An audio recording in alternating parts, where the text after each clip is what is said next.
Hi hello welcome to Swarnateja YouTube channel. First time video చూస్తున్న వాళ్ళు subscribe చేయండి. ఈరోజైతే నేను క్యాబేజీ కోడిగుడ్డు కర్రీ వండుతున్నాను. నేనైతే చాలా సింపుల్గా వండేస్తాను దీన్ని. ముందైతే స్టవ్ ఆన్ చేసుకుని ఒక కడాయి పెట్టుకోండి. కడాయి వేడి అయిన తర్వాత ఆయిల్ పోసుకోవాలి. నేనైతే 3 టేబుల్ స్పూన్ ఆయిల్ పోసుకుంటున్నాను. ఈ క్యాబేజీ కూరని ఎవరు ఎక్కువగా ఇష్టపడరు, ఇలా వండితే కంపల్సరీగా తింటారు. ఆయిల్ వేడయిన తర్వాత క్యాబేజీ కర్రీలో ఉల్లిపాయ ఏం వేసుకోవసరం లేదు, తాలింపులు వేసుకోవాలి. అలాగే సన్నగా కట్ చేసి పెట్టుకున్న పచ్చిమిరకాయలు 2, ఒక ఎండుమిరకాయ కూడా వేసుకోండి. దీని అయితే కొంచెం ఫ్రై అవనివ్వండి. సన్నగా కట్ చేసి పెట్టుకున్న క్యాబేజీ మంచిగా వాష్ చేసేసుకుని వడగిన్నెలో వేసుకోండి. వాటర్ అంతా ఇంకిపోయిన తర్వాత ఇలా కొంచెం గట్టిగా పిండుకుంటూ వేయాలి. క్యాబేజీ తినడం వల్ల హెల్త్కి కూడా మంచి బెనిఫిట్సే ఉన్నాయి. ఈ క్యాబేజీ కర్రీ అయితే మా ఆయన కూడా సరిగ్గా తినరు. ఇలా నేను వండే విధంగా అయితే మీరు వండేది క్యాబేజీ కూర అని కూడా తెలియదు. ఇప్పుడైతే ఇది మంచిగా ఫ్రై అయిపోవాలి. ఈ క్యాబేజీ ఫ్రై అవడమే కొంచెం టైం టేకింగ్, మిగతాదంతా ప్రాసెస్ ఈజీగానే ఉండిద్ది. కొద్దిసేపు మూత పెట్టి మగ్గనివ్వండి.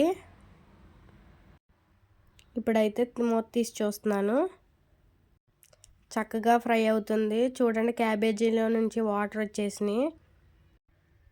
ఇంకా ఎటువంటి వాటర్ పోయే అవసరం లేదు, అదే ఉడికిపోతుంది ఆ వాటర్లో.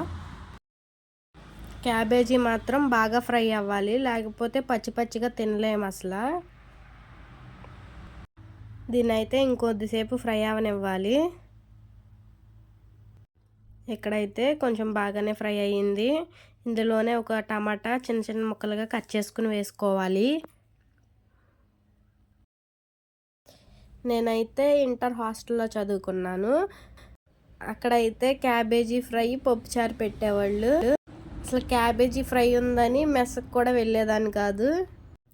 ఇంకా అప్పుడు మానేశాను తినడం, మళ్ళీ ఇప్పుడు తింటున్నాను. ఇందులోనే అల్లం వెల్లుల్లి పేస్ట్ కూడా వేసుకోవాలి. ఇవైతే మంచిగా ఫ్రై అవనివ్వండి.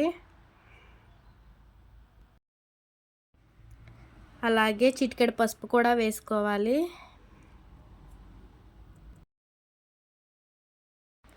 ఇప్పుడైతే దీన్ని మంచిగా ఫ్రై అవనివ్వండి. ఇంకా మనం సాల్ట్ వేసిన తర్వాత ఇంకా వాటర్ వస్తే ఆ వాటర్తో కూర చక్కగా ఉడికిపోతుంది. నేనైతే ఒక 3 టేబుల్ స్పూన్ సాల్ట్ వేసుకుంటున్నాను. కొంచెం ఎక్కువ వేసుకుంటున్నాను, ఎందుకంటే ఎగ్స్ కూడా వేస్తాను కదా. వీటినైతే మంచిగా ఫ్రై అయిపోవాలి. ఇప్పటి నుంచి అయితే సిమ్లో పెట్టుకోండి.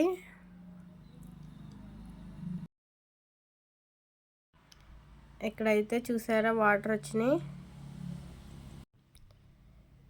ఈ వాటర్లోనే క్యాబేజీ మంచిగా ఉడికిపోతుంది. క్యాబేజీ అయితే మంచిగా ఫ్రై అయ్యింది. నేను ఇందులో 3 టేబుల్ స్పూన్లు కారం కూడా వేసుకుంటున్నాను. ఈ కారం వాసన పోయేంత వరకు ఫ్రై అవనివ్వాలి.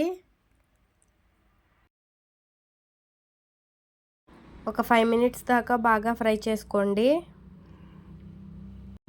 ఇలానే తిప్పుతూ ఉండండి, లేకపోతే అడిగంటేసిద్ది.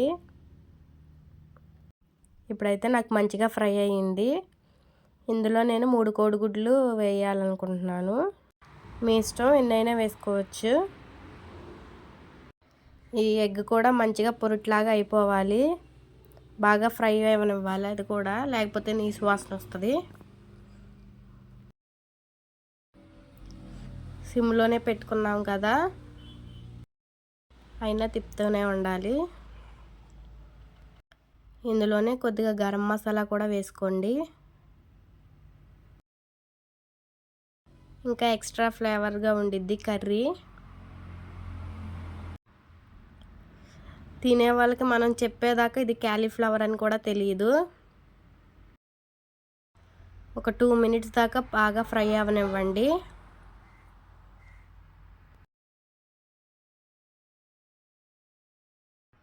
ఇంకా ఫైనల్గా కొత్తిమీర వేసుకొని స్టవ్ ఆఫ్ చేసేసుకోండి.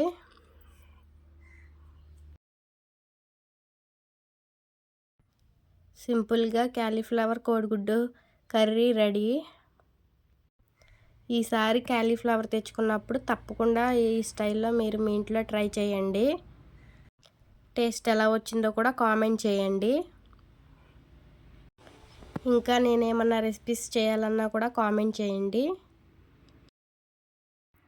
వీడియో నచ్చితే తప్పకుండా లైక్ చేసి సబ్స్క్రైబ్ చేయండి. Thank you for watching. See you in the next video. Bye bye.